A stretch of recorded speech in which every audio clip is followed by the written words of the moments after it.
Okay, it is Tuesday, July 23rd, 2019. We'll call a meeting to order. Please stand for the Pledge of Allegiance.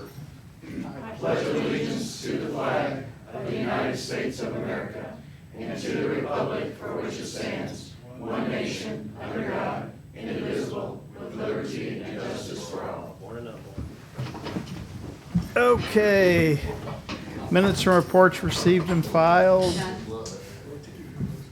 Commissioner Committee Liaison Reports, upcoming meetings and events. We got Board of Equalization on Friday. Yep. Renegades made the playoffs. They play this afternoon, this evening, out of Joplin. We got the 4-H public speaking deal Sunday. I'm out there helping judge that, and then the fair starts this Monday. So I have that all week. About it.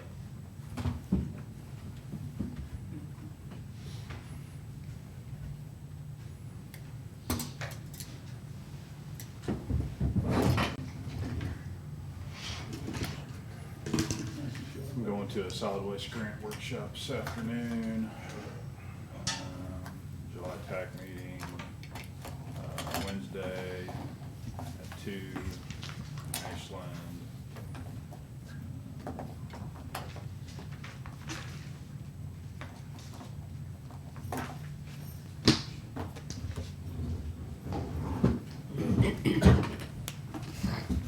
About it.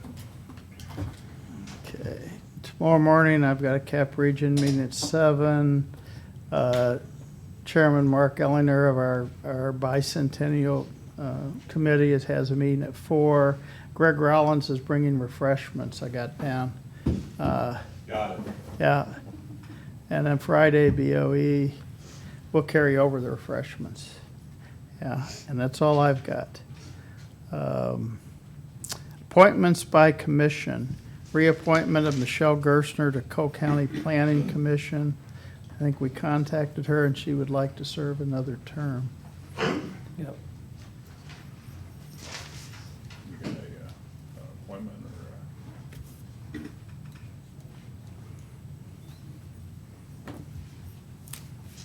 I move that we reappoint Michelle Gerstner to the Cole County Planning Commission. Second. All in favor? Aye. Okay. Presentation by staff consultants and invited guests. Bill Farr had contacted us, and we have representative from FEMA, Thomas Hardy, and a representative from Small Business Administration, Corey Williams. So, Thank you gentlemen, for letting the folks come by here. I want to tell you, they came in and set up the disaster resource center. It was actually in operation Sunday at the Emergency Services Building. It's quite an operation when you go in to see that. Yesterday we had 10 people come through. I don't know how many came through after Sunday, but the word's getting out. The disaster survivor folks have been going literally door to door all the way through the city and county, making sure people know it's there and get registered. So I think we'll see quite a big influence on that. But Tom is here to he's in charge of the intergovernmental affairs. So I want him to get to speak to you, kind of let you know what's going on. Tom? Well, good morning. Yes, my name is Tom Hardy. I'm with FEMA's, I'm sorry. FEMA's Intergovernmental Affairs, and really is support through your emergency manager to the commission and the mayors and other elected appointing officials in the county. So right now you have just individual assistance, and that's for those people who have damage in their own homes from the flooding or the tornado, plus the Small Business Administration, the businesses in the county as well. So what I will be doing, working through Bill, is to go around to each of the incorporated areas and talk to the elected officials just to keep them apprised of the FEMA programs, even though they may not have had any damage here. But who knows, next week there could be a tornado or anything that could disrupt one of the jurisdictions. So I just do a presentation knock on wood, So I do a presentation for them just so they understand a little bit about what the FEMA programs are and how individuals would work with FEMA to get their needs taken care of. So I'll be doing that over the next couple of weeks, and I'll be checking back through Bill to come to the commission maybe later to see if any of you have any questions, and perhaps after the meeting, if you have something for me, or I can just talk to you a little bit, that would be great. Have any Okay. questions? No, sir, I I don't think so. Okay. You're welcome to stay for the whole meeting, or you might want to just run. I'm sure you've got a lot of important Well, things to do. I'll certainly stick around. Yes, for a bit. okay, Thank you. thank you. I just also want to comment, Commissioner, we really thank you for letting them use the building. We have people in here from all over the United States. Tom himself from Philadelphia, so we've got people from everywhere. They're really enjoying the use of the building. It's one of the better that they've ever had. They're working out of a mobile unit. They have a nice space, nice air conditioning, off space, so I think it was a great thing for them to do that, so I appreciate that. Yeah, 7 days a week, opening up on Sunday at, what, 8 AM? You guys are gluttons. They have a security guard there, 12-hour shifts, so even though nobody's there, there's a security guard sitting. Yeah, yeah, 7 days a week, 8 AM to 7 PM, No, I think. they're open, right? They're gonna close on Sunday, then, okay. Oh, okay, well, yeah, they opened, Well, yeah, that was the yeah, first day, yeah. okay, I was okay. over there Sunday morning, and everybody was in church. Yeah, we're very religious here. Good morning, Commissioners. My name is Corey Williams. I'm a Public Information Officer with the U.S. Small Business Administration's Office of Disaster Assistance. And not only, Tom and I really work together quite often. We were in Iowa last, but we kind of, both of us are kind of your liaisons here in Cole County. And not only do we have the Disaster Recovery Center at Cole County Emergency Management, but we also have a Business Recovery Center that's at Lincoln University Small Business Development Center. So that's kind of the one-stop shop for our businesses and nonprofits.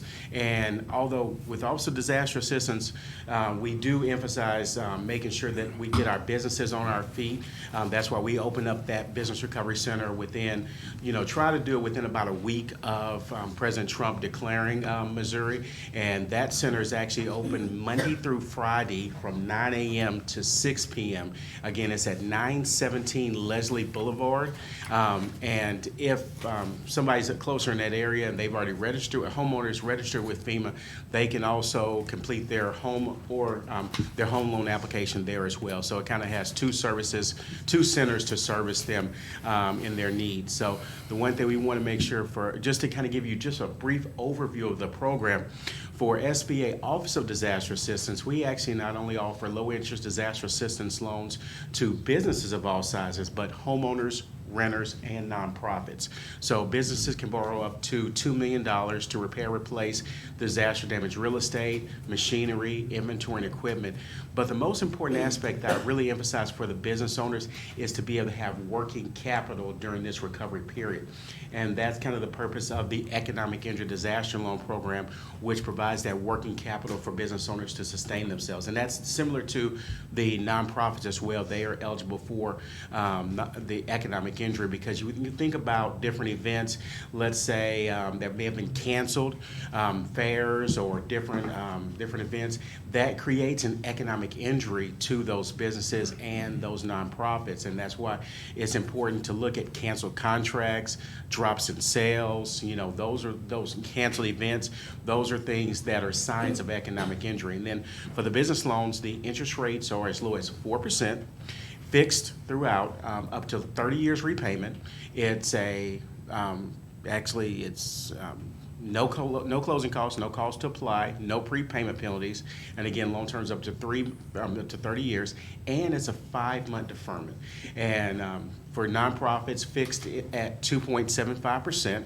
And then homeowners can actually borrow up to $200,000 to repair, replace disaster damaged real estate, and up to $40,000 to repair, replace disaster damaged personal property, which would also include any vehicles. And the home loan interest rates are as low as 2.063%.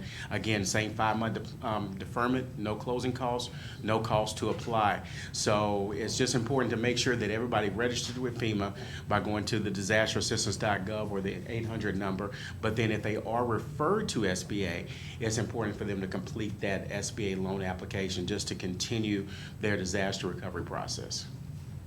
Thank you. Thanks, Thank Corey. you. Okay, any questions? Nope. Thanks, Corey. Thank you. Okay, commission comments, bids and contracts, signing of wage works agreement. Okay, this is the company that the county has had for probably 9 years now.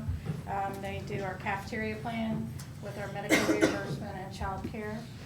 This is to extend the contract for next year. Jill did look over the contract. The annual cost to the county is about $1,500, so it's not a very big amount, but I would ask for you guys to sign that contract for the 2020 year.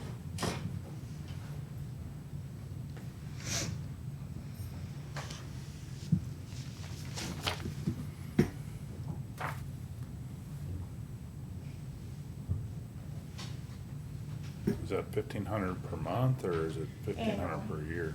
Per year. We did bid it out 2 years ago, and we didn't have anybody bid on it, so. So it says $3.95, the fee is $3.95 Yes. per person per month or whatever? Yes. And only those people that actually take that do the cafeteria plan. Oh, it's just for cafeteria plan? Yes.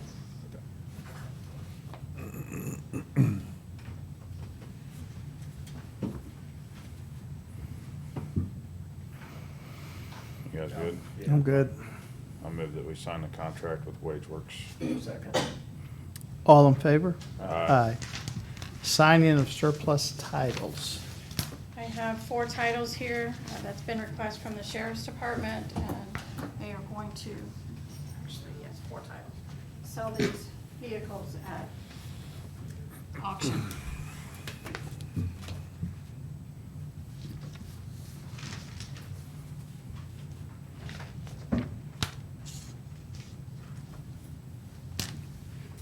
What's a Ford Four-Door? I don't know. Yeah. That's how they listed it. 2013 Ford body style Four-Door. Four-door. Really? It's an Explorer. I mean, is it the 2013? There's a 13, there's an 8. There's 2 and 8s. There's 2 8s. 2 8s, a 10, and a 13. I didn't know which one you were looking Interesting. That's a Tahoe at. The 13 is, I have as Explorer. Explorer.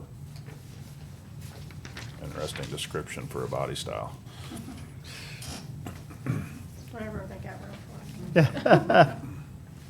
All right, I move that we sign the surplus titles. Second. All in favor? Aye. Okay. Approval and signing of FY 2022 CCSI participation agreement. Also, good morning. Morning, Christie. Morning. This is the participation with Department of Health and Senior Services for us to get reimbursed when we do the environmental child care sanitation inspections at child care facilities. It's not covered by the participation agreement. We get reimbursed on an inspection basis. You have to do that annually for each one? Yes. We get paid for re-inspections, or if there's a special circumstance, like they add a room or change the number of children or things like that. We get reimbursed for every inspection that we do.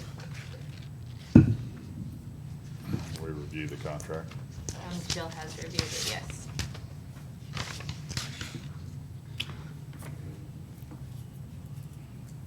You guys good? Mhm. Yeah, I was just looking at all the documents attached, I didn't see anything in there that interesting. No pictures, No pictures for you. no. Yeah, fine with it. I move that we sign the contract with Missouri Department of Health and Senior Services for the environmental child care sanitation inspection participation agreement. Second. All in favor? Aye. Aye. Okay. Signing of George Sansucci agreements for 2018 and 2019.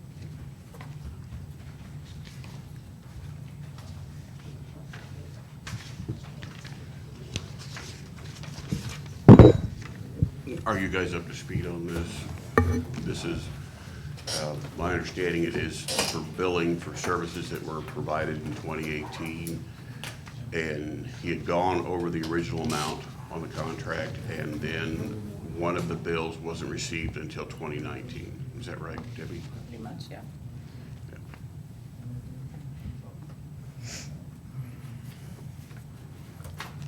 We originally had a PO out there for not to exceed 40,000. This addendum to the 2018 year would be $51,089.48. And then the 2019 agreement is, looks like for 1 month in January, and it's for 27. Got it here somewhere. Actual bills are attached to the back of it. $2,733.70. Yeah, I only met him once, but I sure don't like him. But we're not using him anymore for our service. He's got to do the 2013 remand. Yeah. And that's made it through the referee at the tax commission, waiting to go to the 3 commissioners of the tax commission. But we're no longer using Sansucci services. And I assume that stopped in January of Yes. 19. Yeah, other than the testimony that he had to give on the 2013 remand. I don't think there was anything that came up, since the 1st of January, but if anything does, I'll be sure to let you all know ahead of time. Because Or when I find out. it won't be in that contract, because that contract is solely for just that invoice in January.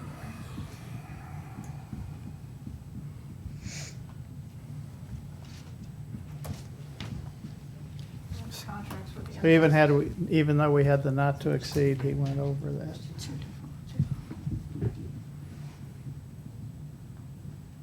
I'm a no. I mean, he's out of contract, he knew it, I'm not paying him. If you guys wanna pay him, you can, but I'm not paying him.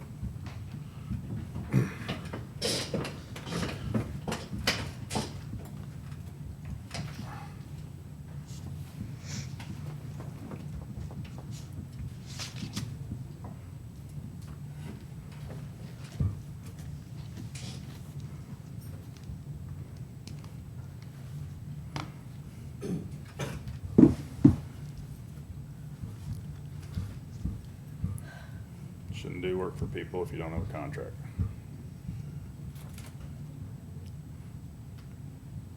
So we paid the 40,000. Yes.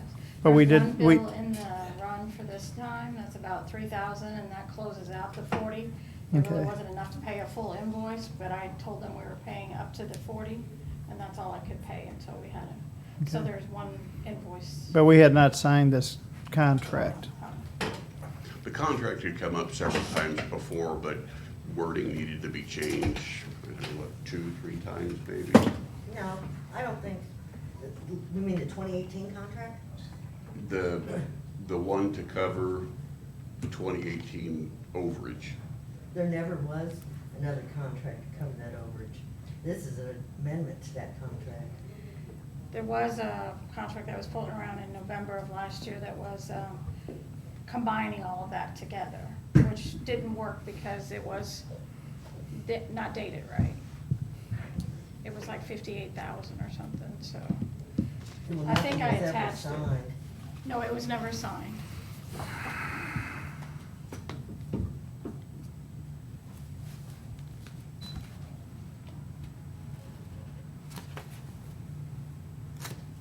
There's definitely email November there, so. 30th.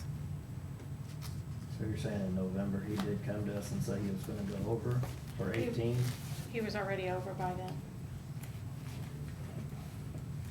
Okay. Because those invoices go back all the way to, I think, September or August. I remember we talked about it and it's Yeah, been a there's while back. September 30th. I don't remember. One of the reasons I think the overage got to be so much is because a couple of counties have dropped out. And by doing that, they make our percentage higher, which is something that I'd like to speak with you gentlemen with in the near future.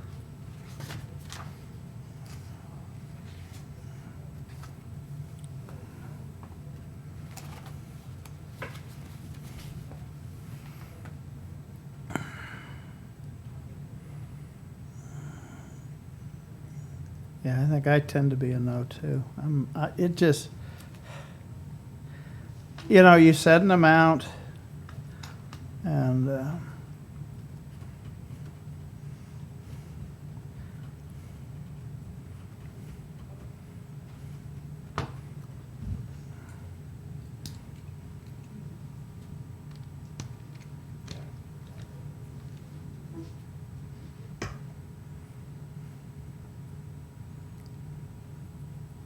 I'm not finding anything. You said November is what we talked about, or September? there's this, there's This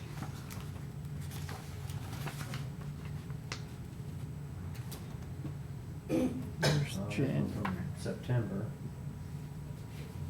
these That are was for just the transfer invoices. For the professional services, There's a copy of the not to agenda. exceed 40,000. Yeah.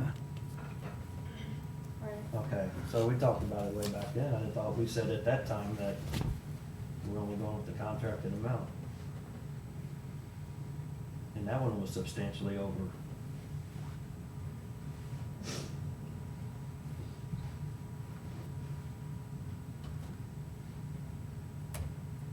So then he's still gonna bill us over.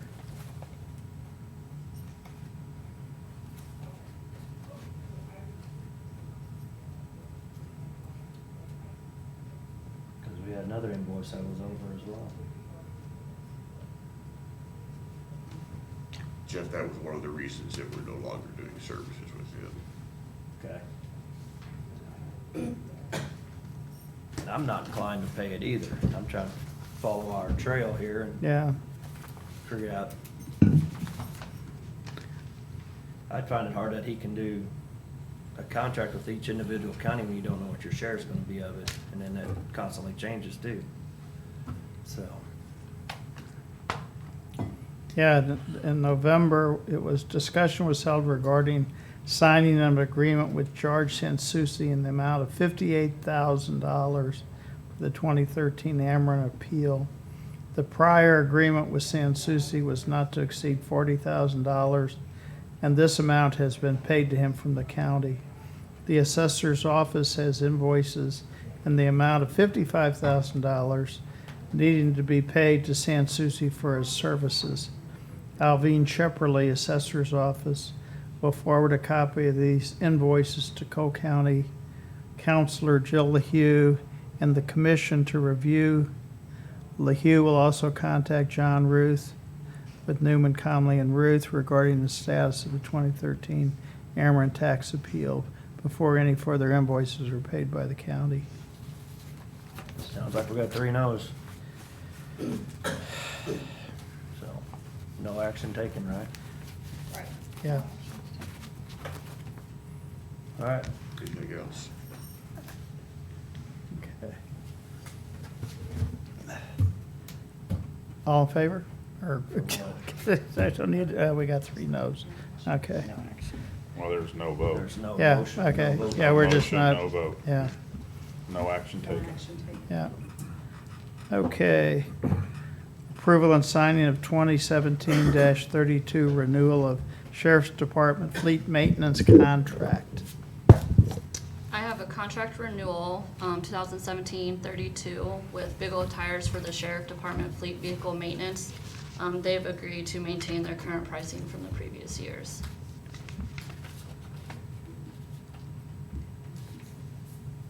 That's with Big O, right? Yep. I move that we approve and sign the renewal with Big O Tires for the Sheriff's Department fleet maintenance. Well, second, John, you're good with the recommendation? Everything's Yes. still good? Okay. Okay, Because I hadn't talked to you about it, so, okay. beforehand. You second? Yes, Okay. Any discussion? I already had my Okay. discussion. All in favor? Aye. Okay. Signing a bid contract 2019-16 for body cameras. You guys have already awarded this to Stalker. This is just a contract. So follow up from last week. Yes. And Jill's already reviewed this. It's not really a good name, is it, Stalker? No. It's the radar too, they Stalker radar, so I see where they're going with it, but it's still no comment. a contract with a stalker. All right. I move that we sign the contract with Stalker Radar for the body cams. Second. All in favor? Aye. Okay. Do we have any unfinished business? New business, accounts payable review. I don't, no, we don't have any this time. We don't have any We this don't, week. okay. Sorry. Okay. Court order, traffic control measures, Deer Park subdivision.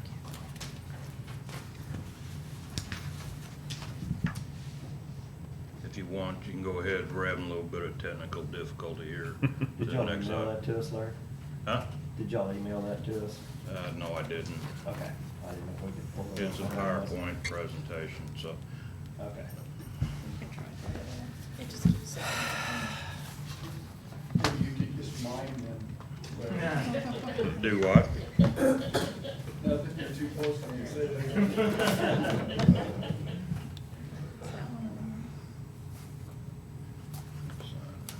Go ahead and Right. go to the next one, then I'll wait till we get it.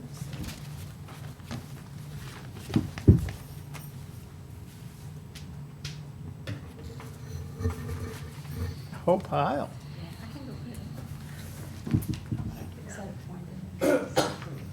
This Deer Park out in Wardsville, is that where we're at?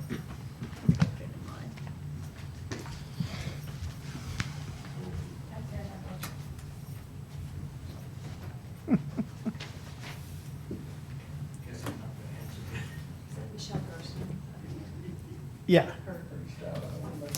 There should be, there's, I got hers. oh, okay, he's got to sign it still. No, I signed it. Oh. I just said return to Melody. I'm gonna get mad if I give it to Lynn. No, you're fine. Go ahead. Oh, we're waiting, oh, do we want to go? Okay, we will move discussion of assessor pay forms.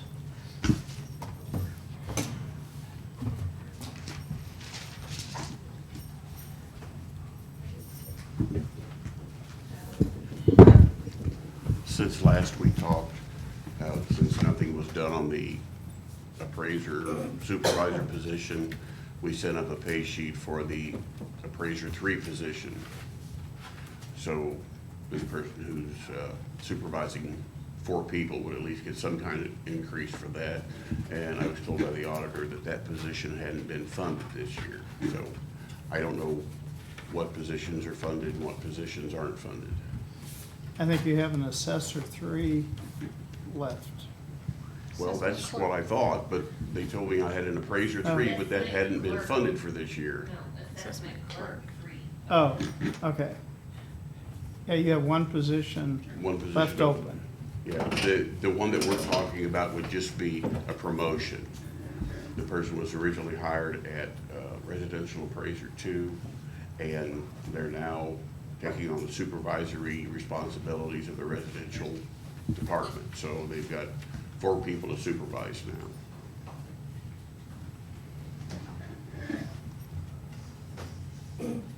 I think the money you have left in your budget is for one position. And that's it. You've kind of split up, we made Tom a appraiser 3, and Supervisor. Supervisor, yeah. Yeah, Tom has always been the commercial department Yeah. supervisor or manager. Yeah. We've always had since 2013, we've had a residential appraisal supervisor or manager, whichever you want to call it. And this last budget time, evidently, the positions got new names from the auditor and finance, I guess. I honestly don't know. But the second appraisal position, supervisor, was taken away. So it's a position we've had in the past, and it wasn't filled at that time, and they didn't put it in the new budget. I think you've received more in your budget than you did last year. You had 12 employees, and you still have 12 employees. What I'm asking is, I had a supervisory position that was taken away. And it's not a new position, it's just an increase. Instead of calling the person a residential appraiser 2, it's a residential supervisor. Because they're now supervising 4 people that are in charge of that entire department. And I don't know what was budgeted for in January. I know that Alvin didn't agree to any cuts of positions. I didn't cut any position. I didn't take any money away from you. Okay, yes, but you increased the salaries, so obviously, to keep the positions that you had, you would have had to increase all the positions up to that level. But evidently, this second appraiser supervisor position was not funded. The appraiser 3 position wasn't funded. I proposed an So- appraiser 3 position. It was in the budget when it got adopted. Tom and Alvin came after the fact and said that they did not agree with that salary, came to the commission, they created an appraiser supervisor position for Tom. Took the money that was there for the appraiser 3 and turned it into an appraiser supervisor. Tom has been a commercial supervisor since 2013. Was when he was made the supervisor. I'm just telling you, that was the position he held. I know you changed all the names of the positions in All that we this did January. was create an appraiser 1, which is your base appraiser. Instead of a residential supervisor, you now have an appraiser 2, which was residential, and you had an appraiser 3, which was commercial. The salaries did not change, all that changed was the titles, and no money was taken away from anyone or anything. So what And happened? actually, there was created 2 appraiser 2s, where before you only had 1 residential appraiser, because Kamala and Ryan were considered the same at that point. Yeah, we've never had them divided up between 1 and 2. It's whenever, I mean, it's saying there's so many slots of 1, so many slots of 2. We've never had that in the office. It's always been when a person reaches that point where they've been certified, that they get the increase to an appraiser 2. And I'm not asking for anything I didn't have last year. I'm just wanting to have another supervisor's position. So this person gets paid for supervising 4 employees. So the last person that he supposedly had as a residential supervisor was making $38,000. I don't think that was supposedly, though. There was actually a person that had that title in the office. We don't have the documentation that that title was there, Okay. other than written on a pay form. It was Other- not in the system. Okay. I can't put it in the system. You have to do that. I send in the pay forms, and I have no control after that. So I can't put a position in, you say you don't have it. I would assume that the director or elected official that's running the office would know what positions they need, what positions they've had, and they would be the ones to kind of make that decision, as opposed to somebody who doesn't know what positions are needed in an office. And that's your guys' call, you know, however you want to handle it. Well, Chris and Jeff said we had voted to not fund it, so, you know, I think as it stands right now, you've got more money in your budget this year than what you had last year. That's because But, everybody's salary's yeah, been raised. and you know, new positions were created, so, you know, the money is not there now. We're starting to work on budget for 2020. But it's, you know, you've got the 1 open position, so you've got Yes, an assessment 34,000 there position. you can work with. I've got to hire that person. As an assessment clerk, I have to have that. Yeah.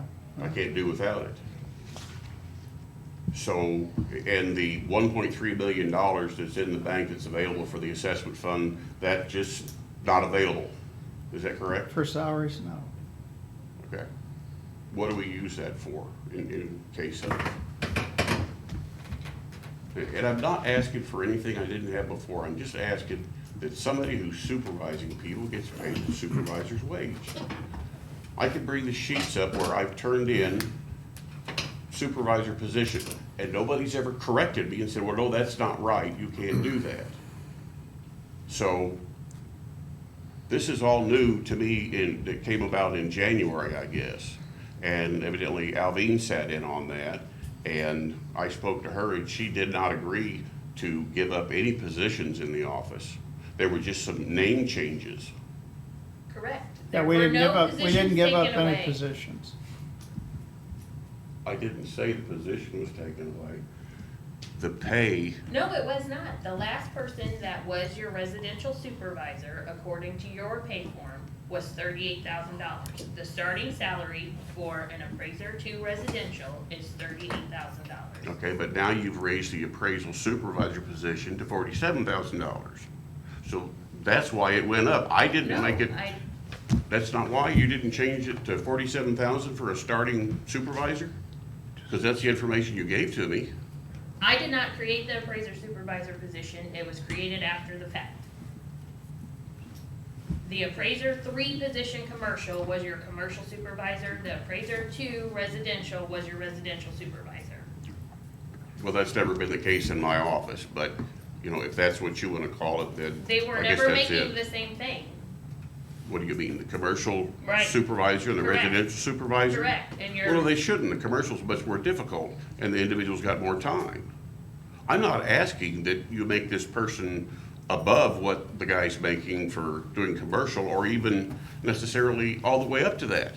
But I think that the person needs to have some type of increase in salary, because they're now supervising 4 people. They take care of the daily operations of the residential department in the office. And this has been Phil Mercer was the appraiser 3, or the supervisor previously. Adam Brown was after him. Ryan Griffin was the acting supervisor. I come back and then there's no supervisor. I don't know what you guys did, but all I'm saying is that this position is needed.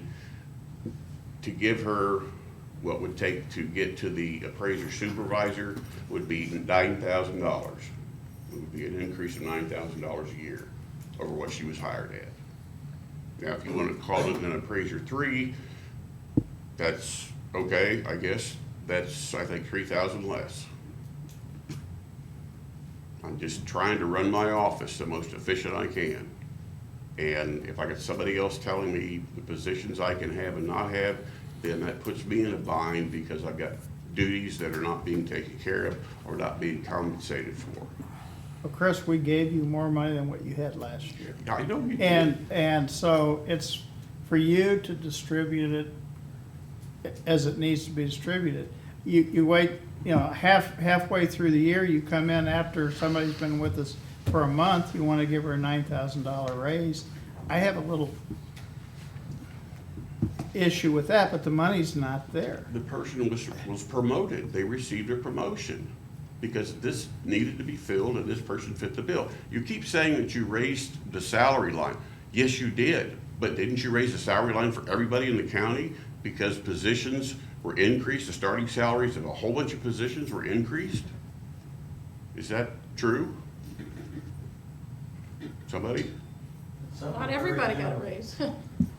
Some are very minimal, Chris. Some got Okay. nothing. and Yeah. some got $500 nothing. and Got that's it. nothing.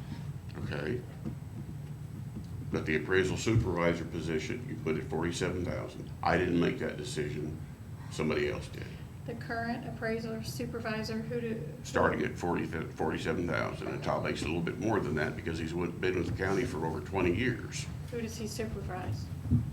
He supervises the commercial department, which involves dealing with the contract people that we have that go out and do some of the measuring for commercial buildings. He also deals with the appraiser that we have to hire, to take care of hearings when we have to have an appraisal, since we don't have a general appraiser on staff. He makes all the decisions in the commercial department, other than the very difficult ones, and sometimes he'll come and ask me about it, but other than that, he's handling that all by himself.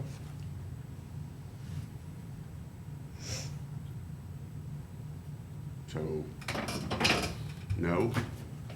Nothing's changed since the last meeting. I mean, she came in at 5,000 more than what that job started at, so I think that she could do some supervisory duties. You've got other supervisors, you got appraiser supervisor, you got chief deputy, you got people that can supervise, so nothing's changed. So it's a no. Is that correct? Yes. Okay, thank you.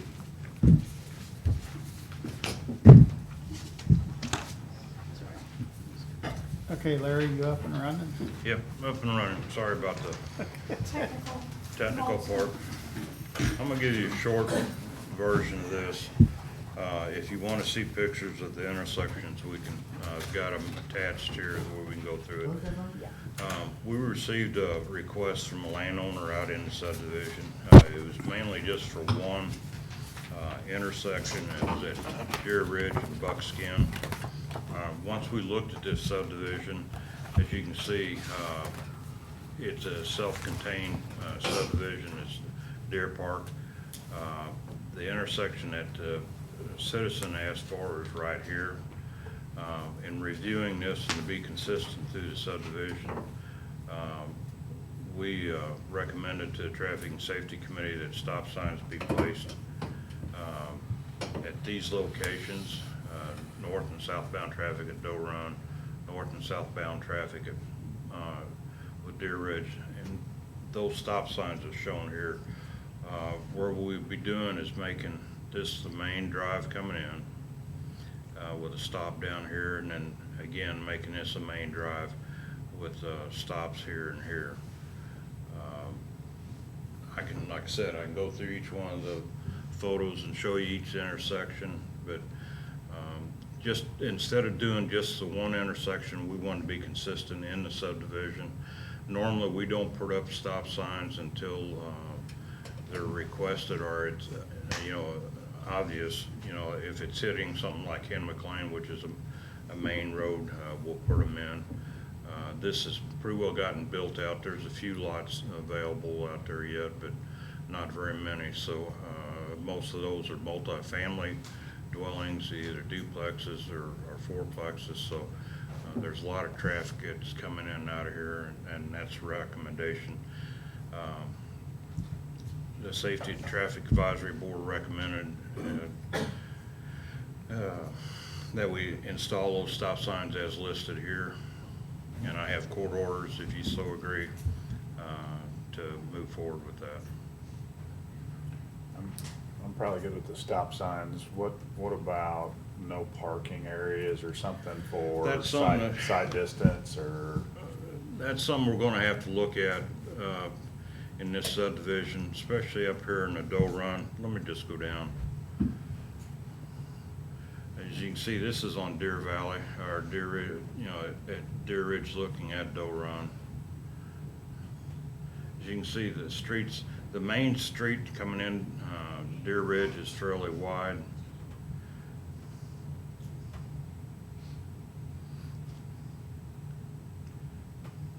This is on Doe Run looking west. Again, here's Deer Ridge at East Buckskin.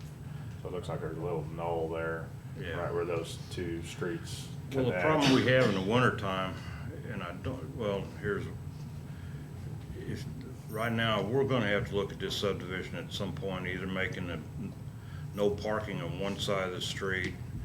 What happens in the wintertime, we end up getting cars on both sides, like on this one here. This is on Buckskin. If you look, if you get a car here and a car there, it makes it tight, trying to get through there with snowplow. You know, but at this point, we're not at that juncture yet, I guess, to look at that. Because we're really gonna have to look at the subdivision hard, how we wanna do it. Again, this is on Deer Ridge looking down the street. at Buckskin.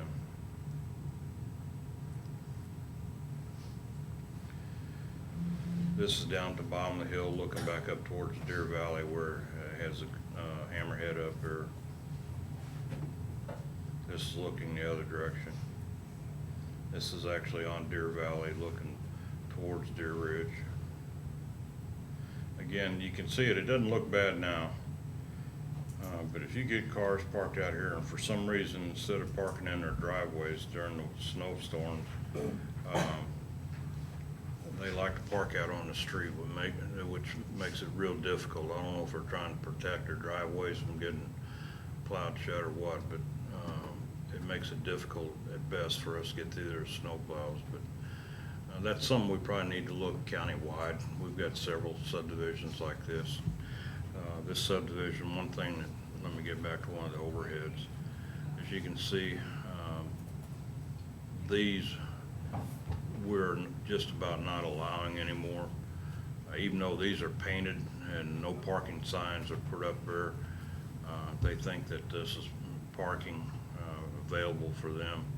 And what happens when a snowplow comes, and this is on a hill going down, they get down here, there's no room to turn around, and then they have to try and back out. John gets frequent calls from myself during the winter time about having a deputy go out and ask them to move their vehicles. Same way down in this area, there's a hammerhead right here. What we're just about going to, if at all possible, is the cul-de-sac to where it allows us more room to be able to turn around. But that's something we need to bring back at a later date, Chris. That, you know, what we're looking for right now is just getting the stop controls in. I mean, I think a stop sign's always great. I mean, that's probably the first step. I mean, my concern is just some of those little areas where there's a little hump or whatever, and it's hard to see as it is, and people come flying down that hill, I'm sure, and, you know, you gotta kinda creep out to see, and now you're almost down the intersection, so. There's a couple of them, and that's what Eric's concern was. By having to stop, at least on where we've got them, it'll give people a little more chance to get out of there, so. That's our recommendation, as well as the Traffic and Safety Advisory Board, is to install stop signs at these locations. I have 5 different court orders for these. You guys good with stop signs? Yeah. No, I want them to be stop yield signs. Steeled? No, yeah, that's fine. I mean, it all makes sense, cause if somebody's coming, you know, you're just gonna T-bone each other, but if nobody's coming, just let you roll through it. That'd be a stop yield sign. Well, I think that's probably, I don't even know if they have those, but They don't. we need to invent one. That'd be a perfect place to try it out. Well, we try to stay with the MUTCD, Jeff, and But if you have a stop yield, you gotta yield to somebody if they're already there, and you'd have to stop. that's basically what a yield sign is anyhow. All right, then put yield sign there. You got me on that one. But you'd actually have to. I don't know. I'm gonna have to work my argument on that one. I've just been pulled over for not coming to a complete stop before, and I didn't feel like I was, you know, really having a bad day. You get pulled over for that. I'll start watching you closer. I had a feeling you had something to do with it anyway. If it's got a Dallas Cowboy sticker on it, pull it over. I got pulled over in my hoopty the other day for not making a left turn signal, so anyway. What name? I know, wasn't you? You lawbreakers, man, I'll tell you. Yes, I'm fine with them. They make. I had my perfect arm sense out the there, so. window, I know, I signaled. You knew this wasn't gonna be something just real easy, Larry. So, yeah, and then we can look at the other stuff later on about the no parking. When people bring a subdivision plat or something in, do we look at those contours and We make try them to, adjust yes. those streets so that we don't have blind spots in areas like that? In subdivisions that we're doing now, Chris, is we actually have triangle, sight distance triangles that we establish to where they can't put any trees, bushes, or anything like that. This one's an older one. It's in excess of probably back in the at least 20 years ago. It was right when I first started, so. Yeah, I mean, sometimes it's even stuff parked in driveways that's a hindrance, a motor home or a boat or something that you can't see around, so. Yep. Anyway, This neighborhood tends to be, it's a fairly young neighborhood, and I know it's, everybody just rushing, not taking their time. They get as old as I am, they figure out that life's not that rush, so take your time, but. What age is that? Huh? What age is that when you figure that out? Well, I'm 62. I understand. you're not in it. Do they have like a home association or something out there too? So if they are parking boats and motorhomes and stuff on the road, that it does? No. Because a lot of them do have stuff that address that. That should be something they're gonna take care of, because we don't have zoning, or Yeah. anything that's gonna regulate that. In this neighborhood, like I said, it's fairly young. We haven't had the problems. You know, most of these people who live out in that subdivision don't have the ability to buy the boats and motorhomes. Like I said, it's fairly young. It's a lot of apartments, duplexes, so. In fact, I think Mr. Landwehr's son lives out in this area, so. I move that we sign all 5 court orders for stop signs in the Deer Run subdivision, In the Deer Park subdivision. Deer Park subdivision. Second. All in favor? Aye. Okay. Do we have any other issues?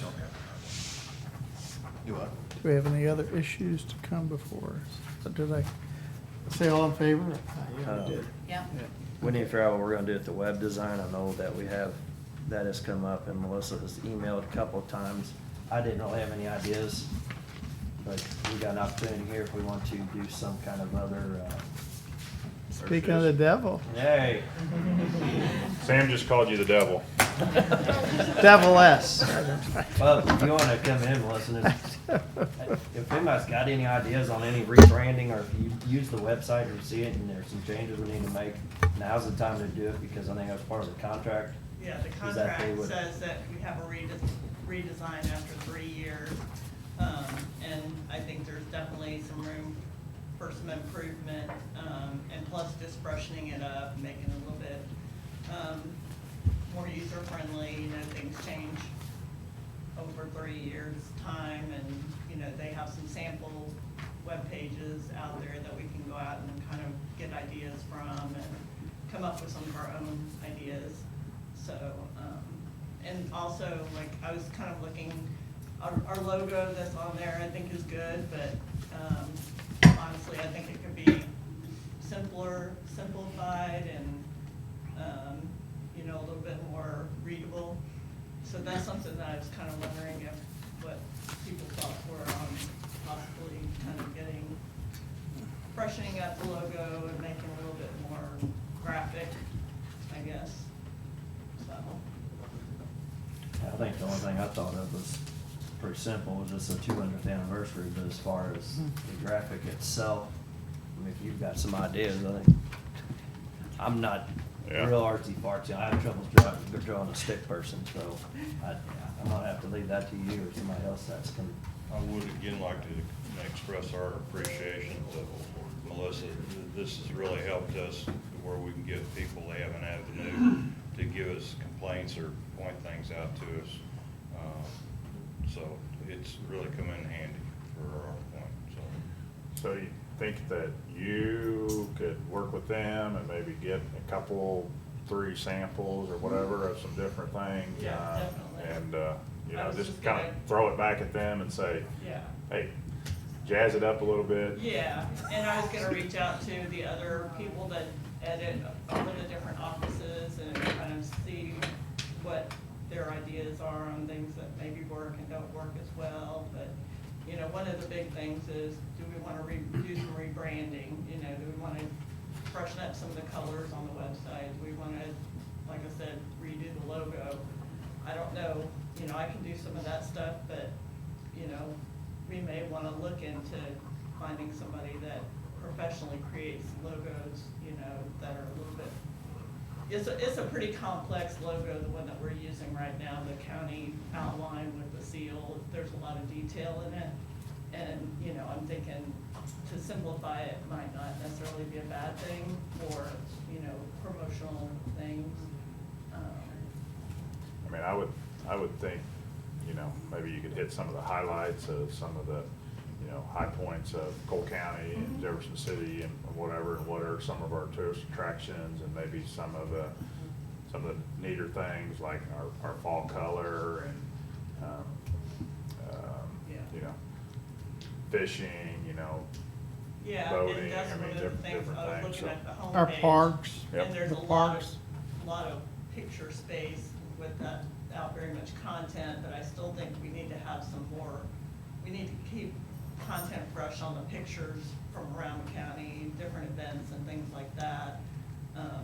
But I think we need to bring the content up more to where, you know, you're not just seeing it, nothing but a picture basically when you first get to the website. Yeah, I mean, I'd like to see some type of a video or something on there that, you know, would maybe just highlight some of the different things around and show some of the different events, maybe just, you know, just some different scenery and, Yeah.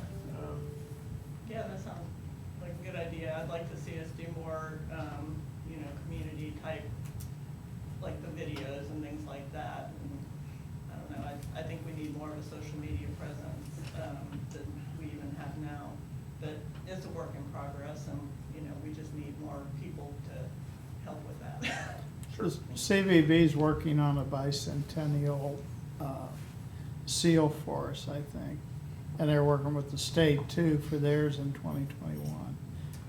But, yeah, we could find somebody to shoot a video, because the CVB just sent me a video they did on Jefferson City, which is really slick, you know, bicycle coming in across the river, coming across the bridge, and then riding through. So if we could do something like that and go out into the county and, you know, do like St. Thomas and Wardsville, and it'd be neat to, we just gotta find somebody to put together Yeah. a video, because it really, it's pretty impressive. I'm wondering if there are, like, I know like in Columbia, their career center has, some classes for that type of stuff, and I'm actually, I have a contact there that is actually offered to, you know, help with some of that type of stuff for MGICC. And I'm wondering if there's not some kind of club or something here in Jefferson City that we could get maybe some students to get together and put together some videos and stuff like that. I'll check with Nichols. I don't know if they have one or not. Where you wanna do that on the website though, or keep it kind of business, and then we got the social media, which addresses all the videos and stuff, so like Spybook and Twitter, whatever, all them, you can do different things on there, but I kind of feel like on the webs, it would bring people, like, the county website to me is mainly for business, but to get people to actually want to come to our website to look at things, I think we need to have some kind of fun stuff too. I don't think could there's a feed off problem each with other, mixing so it. you could link it to each other and then. Yeah. I get a lot of traction off of the video that I had shot. I mean, it's really pretty cool. It doesn't have to say a whole lot, but, I mean, all the kids are watching YouTube all the time. Yeah. So, anyway, so the more we can have of that stuff that draws their attention, then they, you know. Yeah, I don't it's think good. it would hurt during like different times of the year, say, you know, time for, tax bills to be sent out, to do even like a Facebook Live question and answer type of thing, or things like that. Interview Larry? Larry. Interview Larry? Wear that bright shirt. I mean, these are things you can schedule ahead of time and say, okay, this day, bring your questions about, you know, your collection or the assessment or, you know, Can you change reporting that or whatever. cover photo, like quarterly? Yeah. I Oh can God, change Sam's that. gonna want his picture up there now. You could do something I have a with Facebook face that for people radio. submit photos like quarterly and good might on get radio. sick to Kinda be like put God's on. big old fish. Well, she kind of did that at the beginning. Yeah, I did put out kind of a thing asking people to send in their pictures, and I got some good ones. Thing is, they have to be, for the way that the header is set up right now, they have to be like landscape, and, you know, it's kind of sometimes hard to get, you know, people that are just taking pictures to get them the right size and everything to get in there, so, but yeah. But if we can redo the website too, we might be able to kind of figure out a better way to do that. I'm just kind of, you know, trying to get an idea of what everybody's feeling about it. Ours is definitely better than Boone County. Oh, They don't think they've updated theirs Theirs for a doesn't, long yeah. time. Yeah. So, You could have anyway. done a video of Jeff directing traffic at the St. Stan picnic. It was hot. There ain't nothing there. Could've been worse, but They even give him a long stick. How does, I'll bring that. People speak through there, you wanna throw that in their spokes or something. So do you want me to just go ahead and spin with it, run with it, and kind of get some ideas and come back to you with some ideas? Yeah, I mean, I like the picture, but I think, you know, if the background picture, if it could just constantly change, you know, so that it shows different things. I mean, you know, if there's 10 or 12 or 50, I mean, just so you're in there and you're doing business, but you start seeing all this other stuff too. It just creates, So that's a different picture than I have when mine comes up. Is it different every time? Well, I don't there's have- 3 pictures that it kind of goes through right now Okay. that it definitely needs more. Mine's just the river and doesn't have the Capitol in the background. It'll change. Well, there's one of the Osage in there, I think, and then the other one's just, the Capitol building. Yeah. So, okay. sounds good. I'd say just keep in touch with us and we can kind of reach out. Anybody else has any ideas? You were talking about schools and stuff. well, You got Lincoln University, you got other business Yeah. schools, so, okay. Have a video. I mean, they know how to do that stuff. Yeah, yeah. I'm technologically challenged as far as that stuff goes. I can barely copy and paste. Well, I just think it's good to get some. Okay, I'll check. Other, you know, organizations involved if they have people that need training, you know. You're just trying to be nice and ask us. Thanks, somebody showed me that a while back. I don't know what the rights are to that, who did that one? Heartland Photography. Oh, okay.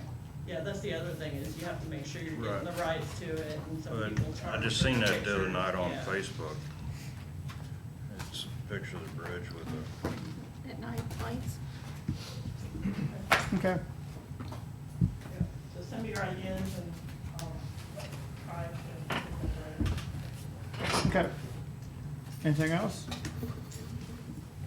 I got some mail. This is from Senator Blunt, United States Senate, State Fair, the Agriculture Advisory Council meeting co-hosted by U.S. Senator Roy Blunt, Missouri Farm Bureau, is Thursday, August 15th, 2019, at the Youth Building Sales Arena, and we are invited to attend. RSVP. Do that. This is Department of Conservation, received it July 18th.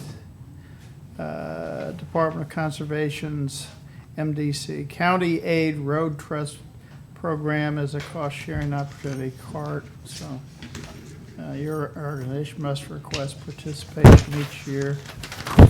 If you want that or not, but it's more paperwork. and that's all I've got. Move we stand in recess till 4:30. Second. All in favor? Aye. Trade you.